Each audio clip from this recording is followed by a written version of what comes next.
உயிர்த்தெழுந்தவருக்கு யார் சாட்சி? இவைகளுக்கு நாங்கள் சாட்சிகள், இதற்கு நீங்கள் சாட்சிகள். ஆமென், அல்லேலூயா. அடுத்த வசனத்தை வாசிக்கிறோம். அப்போஸ்தலர் 2:32. இவங்க தான் பலமாக சாட்சி கொடுப்பாங்க. அப்போஸ்தலர் 2ஆம் அதிகாரத்தை நம்ம திருப்பிக் கொள்ளலாம். 32வது வசனத்தை நாம் வாசிக்கலாம். 2:32 ரொம்ப தோத்திரம் அடித்து ஆணித்தரமாக சொல்கிற வசனம் இது. 2ஆம் அதிகாரம் 32வது வசனம். நல்ல சத்தத்தை உயர்த்தி வாசிப்போம்.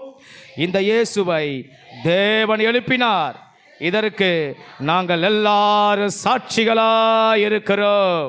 யார் சாட்சி இந்த இயேசுவுக்கு? நான் தான் சாட்சி, நாங்கள் எல்லாரும் சாட்சி. ஆமென். இயேசுன்ற ஒருவர் வந்தார் உண்மை, வாழ்ந்தார் உண்மை, மரித்தார் உண்மை, சிலுவையில் அடிக்கப்பட்டார் உண்மை, சோத்திரம் அடக்கம் பண்ணப்பட்டார் உண்மை, 3ஆவது நாள் உயிரோடு கூட எழுந்தார் உண்மை, உண்மை, உண்மை, உண்மை, உண்மை, உண்மை, உண்மை.